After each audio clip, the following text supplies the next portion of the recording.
Hello everyone, मेरा नाम गीतांजलि है और इस वीडियो में हम डिस्कस करेंगे माइक्रो इकोनॉमिक्स के कुछ बेसिक कॉन्सेप्ट। इससे पहले भी मैंने माइक्रो इकोनॉमिक्स के कुछ बेसिक कॉन्सेप्ट डिस्कस किए हैं, आप उनको भी जाकर देख सकते हैं। तो जो हमने माइक्रो इकोनॉमिक्स के बेसिक कॉन्सेप्ट पार्ट 1 में जो लास्ट टॉपिक डिस्कस किया था वो था regarding law of demand, exception of law of demand and factor affecting quantity demand और लॉ ऑफ डिमांड। दूसरे शब्दों में अगर हम कहें डिटर्मिनेंट्स ऑफ डिमांड। तो लॉ ऑफ डिमांड को या मांग को कौन कौन से तत्व, कौन कौन से डिटर्मिनेंट अफेक्ट करते हैं। सबसे पहला डिटर्मिनेंट है प्राइस ऑफ दैट गुड, दूसरा है प्राइस ऑफ रिलेटेड गुड, तीसरा है इनकम, चौथा है expectation and taste and preferences. अगर हम एक व्यक्ति की बात करें तो ये 5 तत्व हैं, ये 5 डिटर्मिनेंट्स हैं जो मांग को प्रभावित करते हैं। अब ये किस तरह से मांग को प्रभावित करते हैं, अब हम ये देखेंगे। सबसे पहला होता है किसी वस्तु की अपनी कीमत। मान लीजिए किसी वस्तु की कीमत बढ़ जाती है तो हमारी डिमांड क्या होगी, उस वस्तु के लिए कम होगी, और इसके विपरीत भी। और दूसरा फैक्टर क्या हो गया, हमारे संबंधित वस्तुओं की कीमत। संबंधित वस्तुएं कितनी तरह की होती हैं, मुख्यतः 2 तरह की होती हैं। पहली पूरक वस्तुएं, दूसरी प्रतिस्पर्धी वस्तुएं। पूरक वस्तुएं वे वस्तुएं होती हैं जिनका कंजम्पशन एक साथ किया जाता है। मान लीजिए आप पेन का प्रयोग कर रहे हैं तो एक पेन का कवर होता है और उसमें अंदर इंक होती है, तो ये एक दूसरे के पूरक है। इन्हें इंग्लिश में कहा जाता है कॉम्प्लीमेंट्री गुड। इनका रिलेशनशिप कैसा होता है, मान लीजिए एक पूरक वस्तु की कीमत बढ़ जाती है तो जो दूसरी उससे संबंध रखने वाली पूरक वस्तु है उसकी डिमांड कम हो जाएगी। अब जो रिलेशनशिप हुआ वो हुआ ऋणात्मक, negative relationship, opposite relationship.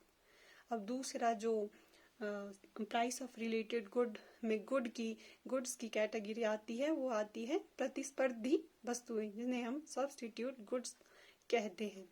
Substitute good वो वस्तुएं होती है जिनका एक दूसरे के स्थान पर प्रयोग किया जाता है। इसका बहुत फेमस एग्जाम्पल है चाय और कॉफ़ी।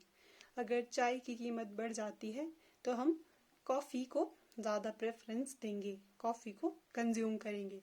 तो यहाँ पे रिलेशनशिप कैसा हो गया, एक की प्राइस बढ़ी तो दूसरे की डिमांड भी बढ़ गई। दोनों वेरिएबल में एक ही डायरेक्शन में चेंज हो रहा है, दोनों बढ़ रही है, तो रिलेशनशिप कैसा हुआ, पॉजिटिव। हमारा नेक्स्ट डिटर्मिनेंट होता है income of a consumer. Generally ये परसेप्शन होता है कि जब इनकम बढ़ती है तो हमारी डिमांड भी बढ़ती है। अब मान लीजिए आपकी इनकम बढ़ गई तो आप नमक का कंजम्पशन क्या बढ़ा देंगे, ऐसा नहीं होगा। इनकम जो हमारी नॉर्मल गुड्स होती है सिर्फ उनकी बढ़ती है, जैसे जो हमारी आवश्यकताओं को पूरा करती है, नेसेसिटी गुड जिनको कहते हैं, उनकी डिमांड इनकम के साथ साथ नहीं बढ़ती है। दूसरा है हमारा अगला डिटर्मिनेंट है टेस्ट एंड प्रेफरेंसेस। मान लीजिए हमारे जो आज हमारी पसंद है वो हम लगभग 5 साल बाद भी वही पसंद रहेगी, तो हमारी जो डिमांड पैटर्न है उसमें कोई चेंज नहीं आएगा। लेकिन ऐसा नहीं होता, 5 साल बाद सभी के टेस्ट और प्रेफरेंसेस में चेंज आता है तो डिमांड भी चेंज होती है। अगला जो डिटर्मिनेंट है जो हमारी डिमांड को अफेक्ट करता है वो होता है expectation of price change of the commodity. मान लीजिए भविष्य में किसी वस्तु की कीमत बढ़ने की आपको आशंका है तो आप वर्तमान समय में ही उसकी अधिक मात्रा खरीद लेंगे, क्योंकि आपको लगता है कि भविष्य में वो और ज़्यादा महंगी हो जाएगी। अच्छा, और ये जो फैक्टर हैं ये थे इंडिविजुअल डिमांड को जो जो फैक्टर अफेक्ट करते हैं। यदि हम बाजार मांग मार्केट डिमांड की बात करें तो मार्केट डिमांड को इन सभी फैक्टर के साथ साथ पॉपुलेशन और डिस्ट्रीब्यूशन ऑफ इनकम भी डिमांड को प्रभावित करते हैं। मान लीजिए जनसंख्या पहला डिटर्मिनेंट है जो इंडिविजुअल डिमांड फंक्शन से अलग है। तो पॉपुलेशन जितनी ज़्यादा होगी डिमांड उतनी ज़्यादा होगी, पॉपुलेशन कम होगी और डिमांड भी उतनी कम होगी। अगला डिटर्मिनेंट है आय का वितरण, डिस्ट्रीब्यूशन ऑफ इनकम। समाज में होने वाले आय के वितरण का भी बाजार मांग पर प्रभाव पड़ता है। यदि सभी लोगों के पास इनकम होगी, इक्वल डिस्ट्रीब्यूशन होगा, तो सभी लोग डिमांड करेंगे, कंजम्पशन करेंगे, तो मांग ज़्यादा होगी। अगर अनइक्वल डिस्ट्रीब्यूशन ऑफ इनकम होगा तो डिमांड जाहिर है कम होगी। अच्छा, जो मैंने क्वेश्चन पेपर आपसे डिस्कस किया था पिछली बार, उसका पहला ही क्वेश्चन था कि एक्सटेंशन ऑफ डिमांड का मतलब क्या होता है। तो अब हम इस कॉन्सेप्ट को देखेंगे। तो इसको हम दो तरह से पढ़ते हैं, एक चेंज इन क्वांटिटी डिमांडेड और चेंज इन डिमांड, और movement along the demand curve and shift in demand curve. जब चेंज इन क्वांटिटी डिमांडेड होता है उसे कहते हैं movement along the demand curve, और जब चेंज इन डिमांड होता है उसे कहते हैं शिफ्ट इन डिमांड कर्व। ये मैंने जो क्वेश्चन पेपर डिस्कस किया था उसमें डायग्राम के साथ एक्सप्लेन किया है, आप चाहें तो उसे भी देख सकते हैं। तो जो चेंज इन क्वांटिटी डिमांड, मांग की गई मात्रा में परिवर्तन होता है, वो किसी वस्तु की अपनी कीमत में परिवर्तन होने के कारण होता है। मतलब मांग वक्र पे संचलन, movement along the demand curve, किसी वस्तु की अपनी कीमत में परिवर्तन होने के कारण होता है।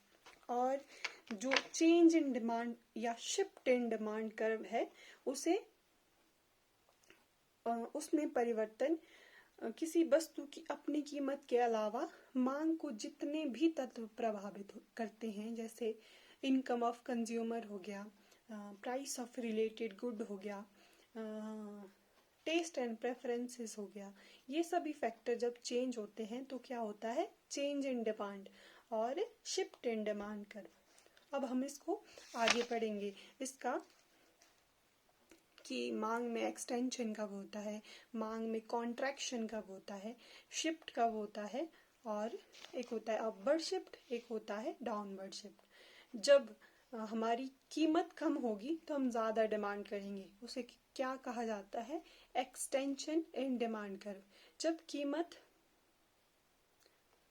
कीमत ज़्यादा होगी तो हमारी क्वांटिटी कम हो जाएगी, उसे क्या कहा जाता है, कॉन्ट्रैक्शन इन डिमांड। और वैसे ही जो हमारा इंक्रीज इन डिमांड होता है, ये कैसे होता है कि जब एक कंज्यूमर की इनकम बढ़ जाती है तो डिमांड कर ऊपर की तरफ शिफ्ट करता है। जब इनकम कम हो जाती है तो डिमांड कर, मान लीजिए ऐसा है, तो वो नीचे को शिफ्ट हो जाता है, और बढ़ने के केस में इस तरह का ऊपर को शिफ्ट हो जाता है। तो ये आपके थे डिमांड के कुछ बेसिक कॉन्सेप्ट।